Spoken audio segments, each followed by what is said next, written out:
గౌరవించకపోతే దాని ప్రభావం ఎలా ఉంటుందో చూపించడానికి వచ్చేస్తున్నారు చమ్మక్ చంద్ర along with his team. So let's welcome them. ఇదే నా పల్లెటూరు, ఇదే నా తల్లిగారు, మా ఊరి పాడి పంట రాములోరి దీవెనంట. తల్లి గోదావరి నీళ్ళు కడిగే సీతమ్మ పాదాలు, ఊరంతా హాయ్ హాయ్ హాయ్ మనసంతా.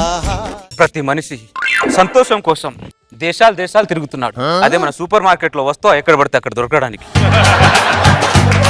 సంతోషం దొరకాలంటే మన నిర్ణయాన్ని బట్టి ఉంటుంది. చాలా మంది మగాళ్ళు చెడు నిర్ణయం తీసుకొని ఉన్న సంతోషాన్ని పోగొట్టుకుంటున్నారు. చాలా మంది మగాళ్ళు డేంజర్ జోన్ లో ఉన్నారు. అది నాకు తెలుసు. ఇక్కడ ఉన్న చాలా మంది ఒకరి ముఖంలో కళ లేదు, ఒకరి ముఖంలో నవ్వు లేదు. మీ అందరికి దండం పెడతా, చెడు నిర్ణయాలు తీసుకొని ప్రాణాల మీదకి తెచ్చుకోకండి. నేను చెప్పేది మీకు కన్ఫ్యూజన్ గా ఉండొచ్చు, కానీ నాకు మాత్రం క్లారిటీగా ఉంది.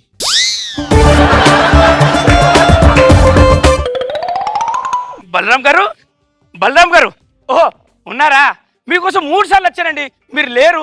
ఒకడు తప్పుడు నిర్ణయం తీసుకుంటే ఇది తప్పురా అని చెప్పడానికి వెళ్ళానులే ప్రసాద్. మీలాంటి వాళ్ళు ఉండబట్టే సార్ దేశం ఇలా సంతోషంగా ఉంది. మీలాంటి వాళ్ళ అవసరం చాలా ఉంది సార్. ఇప్పుడు నాతో నీకేం అవసరమో చెప్పు ప్రసాద్. నాకు మొన్ననే పెళ్లి ఫిక్స్ అయింది. మొదటి కార్డు మీకిద్దామని చెప్పేసి కార్డు తీసుకొచ్చాను సార్. ఇదో నా శుభలేఖ. మారరు మళ్ళీ ఇంకో తప్పు ప్రసాద్. నువ్వు తద్దినం కాడిచ్చినా సంతోషపడేవాడిని. పొద్దున పెళ్లి కాడిచ్చిన ఆ మైండ్ ని మొత్తం డిస్ట్రిక్ట్ చేస్తా తెలుసా ప్రసాద్? ఏంటి ప్రసాద్ పెళ్లి? ఒకరిని చూసి ఒకరు ఎందుకు ప్రసాద్ తప్పుడు నిర్ణయాలు తీసుకుంటున్నారు మీరు? ఎంతమందిని సరి చేసుకోవాలి ప్రసాద్? నేను ఎంతమంది, నేను లోక కళ్యాణం కోసం ఏమన్నా పుట్టానా ప్రసాద్? నేనేమన్నా సార్ పెళ్లి చేసుకోవడం అంత తప్ప సార్? తప్పు అంటావేంటి ప్రసాద్? అదో పెద్ద ప్రమాదం ప్రసాద్. దానికి ప్రథమ చికిత్స కూడా లేదు ప్రసాద్. లేదు. దేశంలో నేను ఒక్కరిని పెళ్లి చేసుకున్నాను సార్. అందరూ చేసే ప్రసాద్ ఒకరిని చూసి తప్పుడు నిర్ణయాలు తీసుకుంటున్నారు ప్రసాద్. చంద్రుడిని చూడాలనుకుంటే సాయంత్రం దాకా వెయిట్ చేస్తే సరిపోతుంది ప్రసాద్. చంద్రమండలానికి వెళ్ళి చంద్రుడిని చూస్తా అంటావేంటి ప్రసాద్? ఈత నేర్చుకోవాలంటే స్విమ్మింగ్ పూల్ లో నేర్చుకుంటే సరిపోతుంది ప్రసాద్. సముద్రంలో ఈత నేర్చుకుంటా అంటావేంటి ప్రసాద్? చస్తావురా, ఆ సుడిగుండంలో కొట్టుకుపోతావు, ఆ అలల్లో ఎగిరిపోతావురా ప్రసాద్.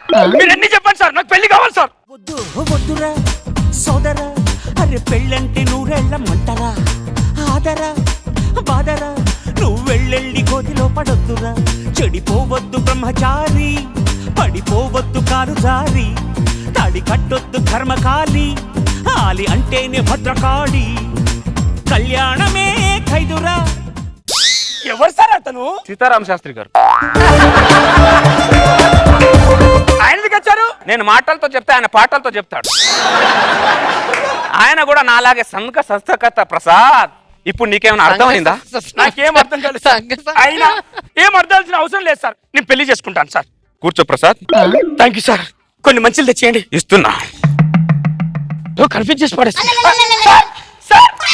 ఇదేంటి సార్ తాళతో కట్టేస్తున్నారు? మాటలతో చెప్పని వినకపోతే తాళతో కట్టే చెప్తాను ప్రసాద్. ఇలా చేస్తే ఎవడు ఊరుకోడు సార్. ఏంట్రా నువ్వు ఊరుకునేది? వీళ్ళిద్దరు ఎలా ఊరుకున్నారా? ఇలాగే తప్పుడు నిర్ణయం, పెళ్లి అని తప్పుడు నిర్ణయాలు తీసుకున్నారు. దరిద్రులు ఇద్దరిని కట్టిపడేసా. ఈ దరిద్రుడి పేరు వాత్సల్య. పుట్టడమే గోల్డ్ స్పూన్ తో పుట్టాడు. టిఫిన్ చేయాలంటే బాంబే వెళ్తాడు, కటింగ్ చేయాలంటే కువైట్ వెళ్తాడు. మంచిగా హ్యాపీగా లైఫ్ ని ఎంజాయ్ చేస్తున్నాడు. చేయొచ్చుగా. పెళ్లి అని చిన్న తప్పుడు ఆలోచన వచ్చింది, తీసుకొచ్చి ఇక్కడ కట్టిపడేశాను దరిద్రుడిని. నాకు పెళ్లి కావాలి. వీడి పేరు రంగస్వామి. నీలాగే పెళ్లి కాడి ఇవ్వడానికి వచ్చాడు. అరే రంగా, పెళ్లి వద్దురా, ముళ్ళ కంప మీద నడవకురా, కరెంట్ తీగని పట్టుకొని ఏలాడకరా రంగా అన్న. ఇంత చెప్పిన తర్వాత నేనెందుకు పెళ్లి చేసుకుంటాను సార్? చచ్చిన పెళ్లి చేసుకొని జీవితంలో ఆడదాని వంకే చూడండి సార్, ఒట్టు సార్ అన్నాడు. ఇదేంటి గెటప్ సీన్ లాగా ఓవర్ యాక్టింగ్ చేస్తున్నాడు అనుకుని డౌట్ వచ్చింది. పెళ్లి మంటపానికి వెళ్ళా, అక్కడ లేడు. కింద అండర్ గ్రౌండ్ లో పెళ్లి ప్లాన్ చేశాడు ఈ దరిద్రుడు. అండర్ వేట్ చినిగేంత వరకు కొట్టుకో తీసుకొచ్చి ఇక్కడ పడేశాను. పెళ్లి మీరు పెళ్లి ఎందుకు చేసుకోవాలనుకుంటున్నారో, మనకు పెళ్ళాలి ఎంత వరకు అవసరమో చెప్పండి రా. పిల్లలు అవసరం అంటారేంటి సార్? పిల్లలు అవసరము అంతే. పెళ్ళాలి అవసరమా? మనం బతకాలంటే గాలి అవసరం రా, పిల్లలేం అవసరం రా. మన ఆకలి తీరాలంటే అన్నం అవసరం రా, పిల్లలేం అవసరం రా. మన ఆరోగ్యంగా ఉండాలంటే ధ్యానం అవసరం రా, పిల్లలేం అవసరం రా. మాకు ఇవన్నీ ఏం అవసరం లేదు సార్, నాకు పెళ్ళి అవసరం. అవును సార్. నా క్లోజ్ ఫ్రెండ్ లవ్లో పడి పెళ్లి చేసుకున్నాడు. కాలేజీలో వాడు గ్రీకు వీరుడు, మ్యారేజ్ కాకముందు రాకుమారుడు. అంతా జరిగి జస్ట్ 1 month కాలేదు, ఎంత మారిపోయాడు గుర్తుపట్టలేనట్టు. పక్క చిక్కిపోయి మంచి లుక్కుపోయి ఫేసు పాలిపోయి జుట్టు రాలిపోయి. ఈ దేవదాసు వాలకం దేనికంటే తను దేవిదాసు కావడం. శాస్త్రి గారు సార్ ఇంత వైలెన్స్ అయ్యాడు. పెళ్ళైన తర్వాత దీనికంటే వైలెన్స్ ఉంటుందిరా. అర్థం చేసుకోండిరా. ఎందుకురా తప్పుడు నిర్ణయాలు తీసుకుంటున్నారు? అరే పెళ్ళాం అనేది ప్రపంచంలోనే క్వశ్చన్ మార్క్ రా. పెళ్ళాం అనేది లిపిలేని లాంగ్వేజ్ రా, దాన్ని ఎలా చదువుతారో నువ్వు? తప్పుడు నిర్ణయాలు తీసుకొని ప్రాణాల మీదకి తెచ్చుకోకండి రా, ప్లీజ్ రా. మీరు ఇండి చెప్పినా నాకు పిల్లం కావాలనిపిస్తుంది సార్. అరే ఒక చిన్న లాజిక్ రా, మొగుడికే బట్టతల వస్తుంది, పెళ్ళానికి ఎందుకు రాదు? మగాడికే హార్ట్ అటాక్ వస్తుంది, పెళ్ళానికి ఎందుకు రాదురా? ఒక మగాడికే కుక్క కరుస్తుంది, ఆడదానికి ఎందుకు కరవదురా? అవును సార్, ఎందుకు కరవదు సార్? ఆడదానికి కుక్క కరిస్తే కుక్క చచ్చిపోద్దిరా. ప్రతి మగాడు ప్రపంచంలో ఆడదే ఒక వింత అని అనుకుంటున్నారా? ప్రపంచంలో ఆడదే లేకపోతే మనకు కనిపించేది ప్రతిదీ వింతేరా. ప్రతి మగాడు ఆడదాని దగ్గరే ఆగిపోతున్నాడు రా. ఆడవాళ్ళు రిక్వెస్ట్ స్టాప్ లాంటి వాళ్ళు రా. ఇన్ని రోజులు వాళ్ళ దగ్గర ఆడింది చాలరా, ఇకనైనా వెళ్ళుకుందాం రా, ఇకనైనా ముందుకెళ్దాం రా. అర్థం చేసుకోండి రా, ప్లీజ్ రా. సార్ మీరు ఇండి చెప్పినా నాకు పిల్లం కావాలనిపిస్తుంది సార్.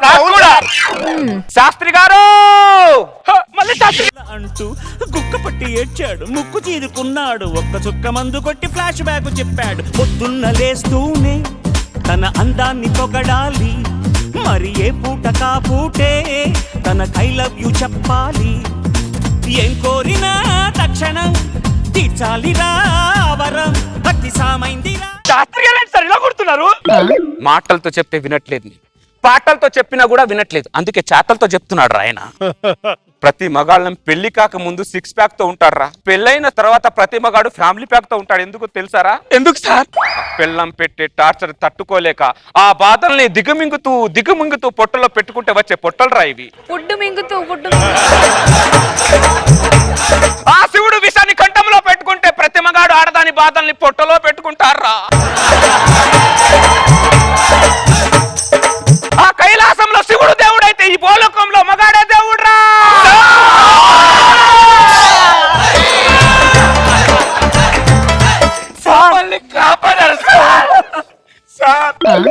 సత్యంలో ధర్మంలో తాళపత్ర గ్రంథాల్లో కూడా లేని చెప్పారు సార్. సార్ సంసారం అని రంపులో పడి రంపంతో కొసుకొని చచ్చిపోయాం కదా సార్, చచ్చిపోయే వాళ్ళం సార్. ఈ రోజు మీరు లేకపోతే అదే పని జరిగేది సార్. బయటికి వచ్చారుగా, వచ్చాం సార్. ఇప్పుడు చెప్పండి రా, మనకు పెళ్ళాలి ఎంత వరకు అవసరం? పిల్లలు అవసరం ఏంటి సార్ మనకు?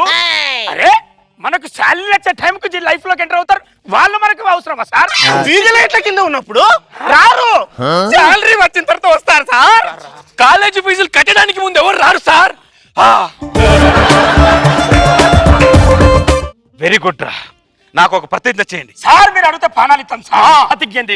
ఇక్కడ నుంచి ఆడదాని వంక చూడమని, ఆడదాని మాటకు లొంగమని, ఆడదాని ఒంపు సొంపుకులో పడమని, మగాడి గౌరవాన్ని కాపాడతామని, ఆడదాని మీద ఒట్టేసి ప్రతిజ్ఞ చేస్తున్నాం. సంఘ సంస్కృతి మీరు పిల్లలు లేని ఒక లోకాన్ని సృష్టించండి సార్. ఆ పనిలోనే ఉన్నాను రా, ఆ పనిలోనే ఉన్నా. Thank you sir. ఆ పనిలోనే ఉన్నా. Very good. ఏమండి ఏమే నువ్వు ఎప్పుడు వచ్చావే? ఇప్పుడే వచ్చానండి. ఏంటే 10 రోజులు నన్ను వదిలేసి వెళ్ళిపోతే నేను ఎలా ఉండాలి? గుద్దుతా. ఇంకెప్పుడు ఫోన్లండి. పోతే ఇంకా గుద్దుతా. ఎవరు సార్ ఈ ఆడది? మర్యాద. ఎవరు ఆవిడ? మా ఆవిడ. అంటే మీకు పెళ్ళైందా? 10 సంవత్సరాలు అయింది. మరి ఇందాక పిల్లం ఎంత అవసరం అని అడిగారు. పిల్లలు అవసరం రా, పిల్లలు లేకపోతే ఎలా బతుకుతావురా నువ్వు? రే దేశానికి రైతు వెన్నముక్క అయితే మగాడికి వెన్నముక్క ఆడదిరా. పట్టా లేకుండా అయినా రైలు వెళ్ళొచ్చేమో గానీ ఆడది లేకుండా మగాడు ముందుకు వెళ్ళలేడురా. ఆడదనేది మగాడికి ఒక పెట్రోల్ లాంటిదిరా. ఆ సార్ మీరేంటి సార్ ప్లేట్ ఫిరాయించారు? మరి ఫిరాయించరా? రోజు పొద్దు నుంచి సాయంత్రం వరకు నా ఇంటి నుంచి చక్కర కొడతారు. బలరాం గారు నమస్కారం అని ఎప్పుడైనా నమస్కారం పెట్టారా నాకు మీరు? నమస్కారం పెట్టకపోతే ఇంత చేస్తారా? మరి చేయరా? హట్టయ్యానరా నేను. అర్థమైందా?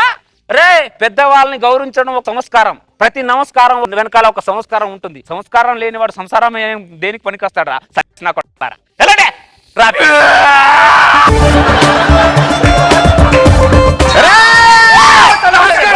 ఇది ముందు పెట్టాలి, ఇప్పుడు కాదు. అర్థమైందా? శాస్త్రి గారు